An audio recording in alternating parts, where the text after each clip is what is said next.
Hello friends, कैसे हैं आप सब। नए शहर में मैं अपने ब्लॉग की नई जर्नी शुरू कर रही हूँ। तो आइए आप सब भी इस जर्नी में शामिल हो जाइए और इस जर्नी की शुरुआत करेंगे हम अपने डेली रूटीन से। सबसे पहले मेरे दिन की शुरुआत होती है मेरी वॉक से। मैंने अपनी घड़ी पहन ली है और इसे सेट कर दिया है वॉकिंग मोड पर, जिससे मैं अपने स्टेप्स काउंट कर सकूं। और पहने हैं अपने सबसे कंफर्टेबल स्पोर्ट्स शूज़, जो वॉकिंग के लिए बहुत ही अच्छे होते हैं। इनसे पैरों को बड़ा ही आराम मिलता है। और अब यहाँ मैं अपने लेसेस को बहुत अच्छे से टाइट कर रही हूँ, क्योंकि अक्सर मेरे लेसेस रास्ते में खुल जाते हैं, जिससे मुझे बड़ी परेशानी होती है।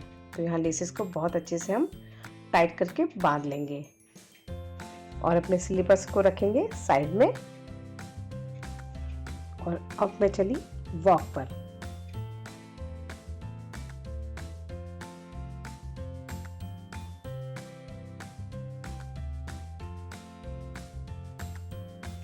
सुबह सुबह वॉक पर आना मुझे बहुत अच्छा लगता है।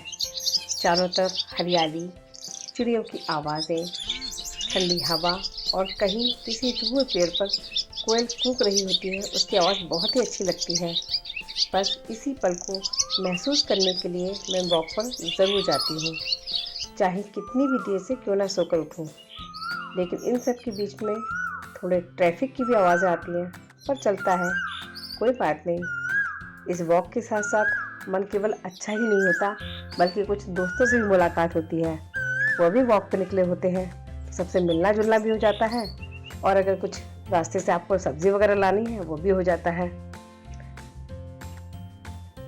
आधे घंटे की लंबी वॉक के बाद मैं घर आती हूँ, आकर हाथ धोती हूँ और सबसे पहले गर्म पानी करने के लिए केटल को मैं ऑन कर देती हूँ। मेरे पास इलेक्ट्रिक केटल है, मैं उसी में पानी गर्म करती हूँ। अब मैंने लिया है 1 ग्लास, जिसमें मैंने चिया सीड भिगोकर रात को ही रख दिए थे। 1 चम्मच मैंने चिया सीड लिया था, जिसको थोड़े से पानी में भिगो कर रख दिया था और सुबह तक वो अच्छे से फूल गए। अब इसमें एक आधा नींबू का रस मैं मिला रही और साथ में मिलाऊंगी मैं आधा चम्मच शहद। दोनों डालने के बाद इसमें अब इसमें मिलाएंगे गर्म पानी और इसको अच्छे से मैं मिक्स कर लूँगी। देखिए कितना फूल कर कितने बड़े बड़े हो गए हैं। चिया सीड पूरी तरह से अच्छे से फूल गया है और ये ड्रिंक मुझे बहुत पसंद है, बहुत ही हेल्दी होता है। और अब मैं बालकनी में बैठकर सुंदर सा व्यू देखते हुए अपने इस हेल्दी ड्रिंक को एंजॉय करूँगी। सुंदर व्यू देखते हुए बैठो, थोड़ी शांति मिलती है।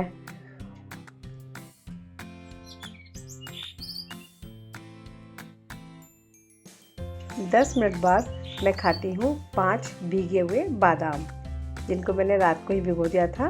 और सभी कहते हैं कि भीगे हुए बादामों का छिलका उतार कर ही खाना चाहिए, तभी ये सेहत के लिए ज़्यादा अच्छे होते हैं। ये बादाम मुझे पूरे दिन एनर्जी देते हैं। और बाकी बादाम को मैंने अपने फैमिली मेम्बर के लिए छोड़ के रख दिया है।